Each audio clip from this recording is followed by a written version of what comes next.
On February 13th, 1988, in Laramie, Wyoming, some teenagers with a local church group headed out to go snow tubing. On that day, they discovered that life sometimes deals us challenges that can test our strength and our ability to overcome adversity. It's a little frightening to think that so many people take families up to steep mountainous areas to go tubing and don't realize how really dangerous it is. We average a death and a paralysis per year. And this is just one small area where we live here with a population of only 25,000. Dana Williams had organized the church youth group outing that day, which included her 17-year-old daughter, Shauna. Shauna and Tana and Joe headed up there, up the hill, and got up there, and a couple of the other boys started down on their inner tube.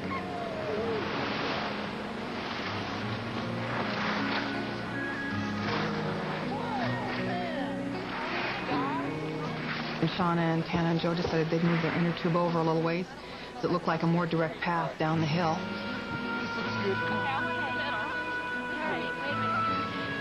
Ready? Ready?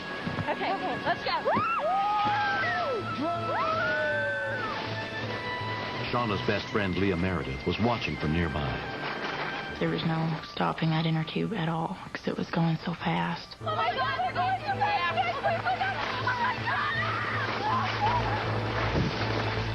Tana hit a tree with her face, so everyone ran down to see if she was all right, and there was just blood everywhere.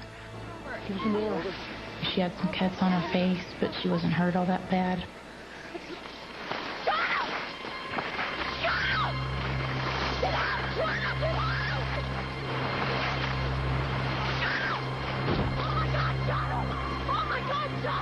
And I ran up there and I said, Shauna, are you all right?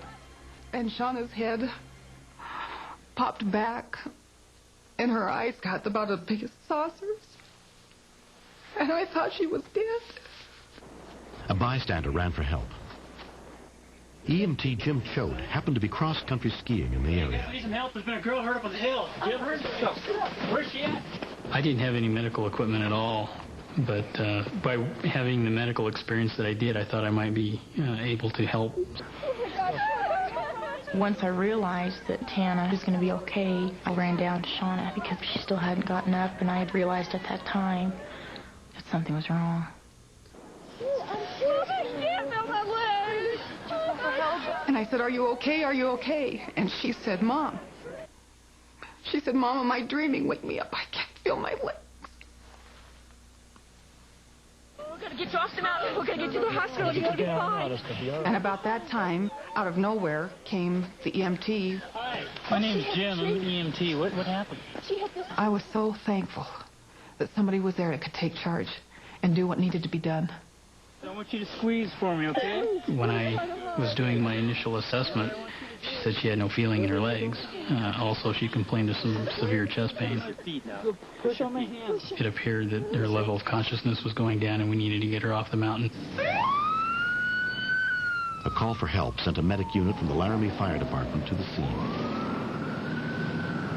What I'm going to need is I'm going to need a jacket, a vest, something small from something to use as a sea collar. Does anybody have a... Time was critical if she had a ruptured aorta or anything like that. And so we fashioned things that we could just to get her immobilized the best that we could and get her down the mountain. Okay, Sean, what we're doing is just belting you in to keep you from coming out, okay? 1, 2, 3, lift. They picked her up off the hill. She said, Mom, don't cry. Mom, please don't cry. And I said, Shauna, I won't cry if you don't cry. And we kind of made that pact, and so the two of us tried to just be as strong as we could. Shauna was rushed to Ivinson Memorial Hospital, where she was admitted under the care of ER physician Carrie Simon. Open again. She was brought in on a toboggan, is still immobilized. She was not moved or her position changed. And a portable x-ray machine was brought in, and we immediately took x-rays of her lateral spine from the neck clear down to the low back. Then asked Dr. Heracopoulos to bring them back. I want to go over the x-rays with you. Shauna's father, Richard, was notified of the accident and headed to the hospital, where his wife explained what had happened. I Of course, I think like anybody in that situation has hope for the best. My initial reaction was maybe that she had a pinched nerve or something along those lines. Feel sharp to you at all? Okay, how about here? No? Does it start feeling up in here? Yeah, right about here. Okay. From an examination of Shauna and her x-rays, orthopedic surgeon Dr. David Kiefer determined that her spinal cord had been severed. She was paralyzed from the chest down. Dr. Kiefer came into the room and asked us to come into the hallway, and he said, I would consider Shauna a paraplegic from this point forward, and this is what I'd do. I just looked at him, and I thought, you can't be telling me this. You can't be telling me this about her. She likes to ski, and she likes to dance, and she likes to ride bikes. You can't tell this to me. Going through my mind was, well, this is where we're at. Now what do we have to do next? Where do we go from this point?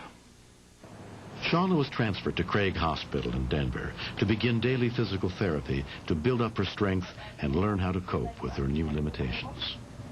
The rehabilitation was probably the hardest thing that I'd ever had to go through in my whole life. Learning how to be 17 and knowing that this is probably how it's going to be the rest of your life. But I've learned that you have to be able to have strength in yourself and knowing that you can do whatever you want to do regardless of what the odds are against you. She was so strong. She was so strong. Richard and I were just sitting in there one day, and poor Rich put his head down on his arm there in the hospital and just started crying, and she reached over with her hand on his head and she said, "Don't cry, Dad. It's not so bad." In the 4 years since the accident, Shauna Williams has rebuilt her life. She now works at a bank and lives on her own. It's really nice knowing that I can live by myself. So when I very first came home from the hospital, I didn't think that was ever going to be possible. You can use that one. I admire Shauna's strength a lot because I feel that if I was in that situation, I don't think I would be as independent. I don't think I would be as strong as she is, and I really admire her, and I always have.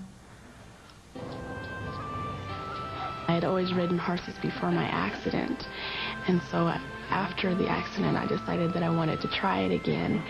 And when I came back home, then we got the horses out here and started riding, and it's wonderful. It's a good way to get up and out of the chair.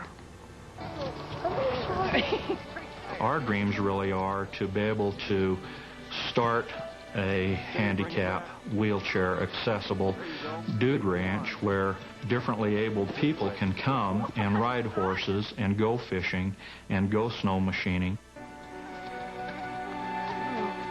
I would hope the future would hold being able to walk again, but if it doesn't, that's fine. I'd like to live on a ranch, raise horses. It'd be wonderful.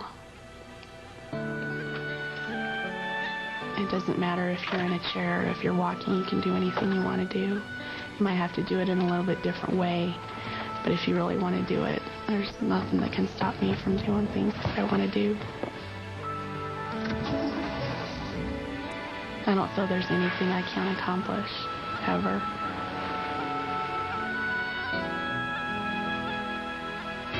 Next. I was just doing all I could to try and keep her mind away from what was happening to her. I was afraid she was just going to bleed to death.